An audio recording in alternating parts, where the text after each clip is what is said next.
Autumn of 1843 was a dark time for me. I was a young author, and until that year, quite successful. But my last work was not doing well. Advances on royalties were cut back drastically, and I suddenly found myself faced with questions of how to meet my financial obligations. My mind was so haunted by these problems that in place of sleep I took to walking the black streets of London, long after most sober people had gone to bed. On occasion, these walks brought me face to face with a time from my childhood, when I worked day after day in a factory while my father was in a debtor's prison. Now I was faced with the very real possibility that those days from my past could suddenly become the future for my own family. This was horrifying to me.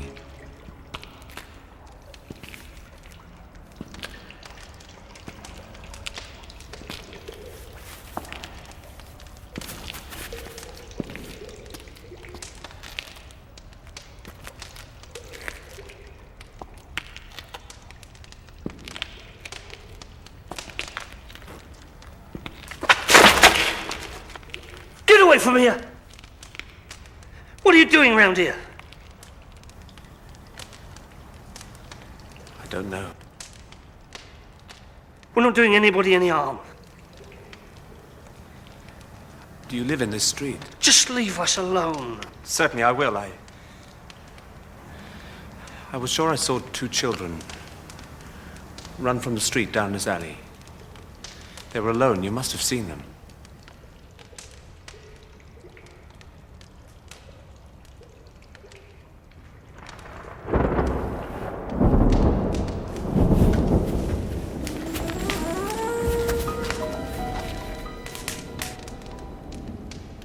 These are your children.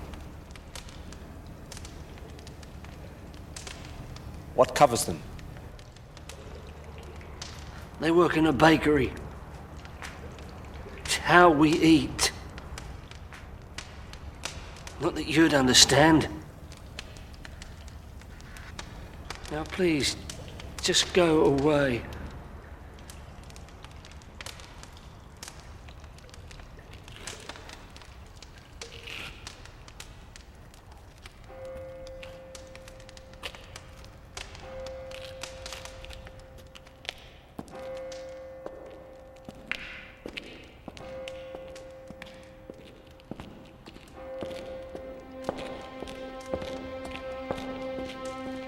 To anyone who might have looked at my problems from their view, a solution no doubt would have seemed very simple. I was an author. I need do nothing more than quickly write, publish, and sell something. In point of fact, they would have been right. There was no other solution. Not for me, at least. There were, however, difficult parts to this simple solution. They were, obviously, what to write, and the speed in which that what would have to be written. The one cannot follow without the other. My mind, though, was paralyzed. I was so fixed upon the depth and extent of my problems and how fast I needed to solve them, that there was no room left for that crucial what.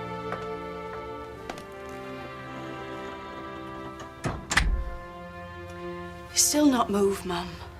When I went in this morning with his breakfast, he was sitting in just the same way, only he was sleeping. Now he's awake, but he's not moved a fraction.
You there, boy, stop!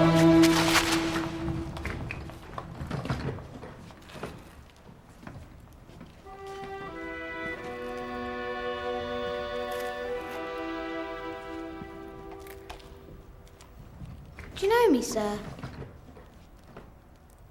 Where on earth are you going at this time of night? I'm just done working, sir.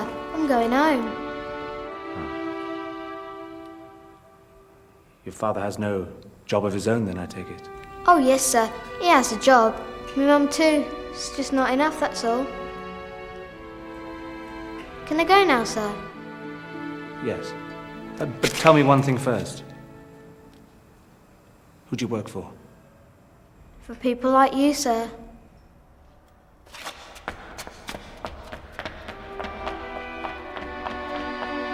Then, one night, for the first time in many, many days and nights, the all-consuming thought of needing to make money left me.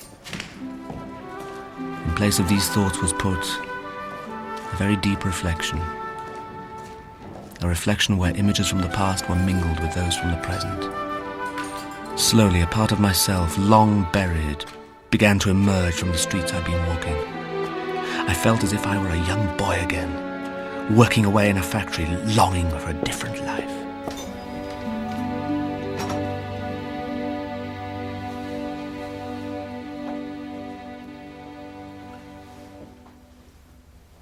You all right, Mum? Yes, I'm fine. I've been here for quite some time. But why, Mum? I woke up in the night and I heard him crying. And when I reached the door to go into him, he was suddenly laughing. It went on like that all night. And in between the crying and the laughing, he talks to himself. God bless him, Mum. He must be at his wit's end. No. I think he's finally writing. You see? Perhaps it's best if I not go in right now.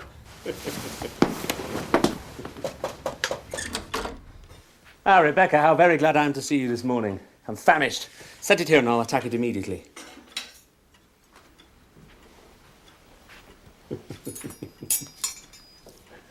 Good to see you in better spirits, sir.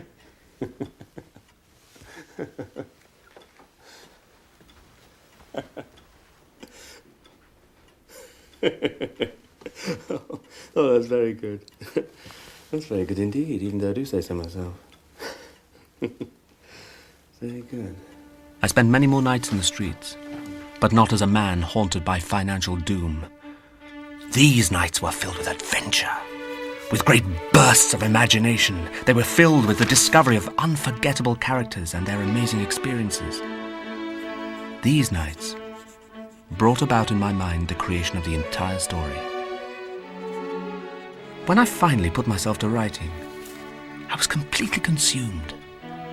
I hated to leave my writing table even for a few hours of forced sleep. Day by day, the manuscript grew, not just towards completion, but towards what I felt was a renewal of my life.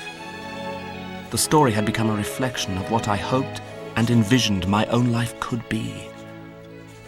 In the simplest of words, it changed me.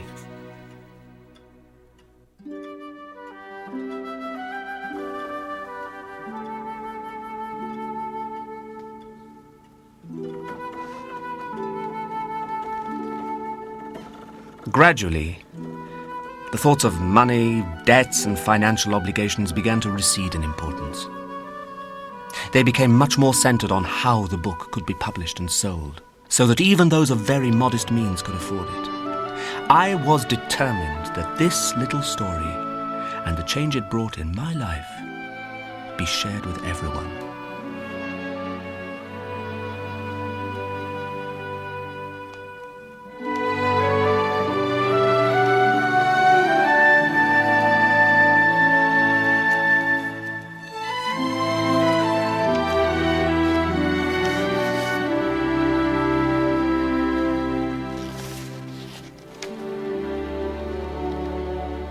I have endeavoured in this ghostly little book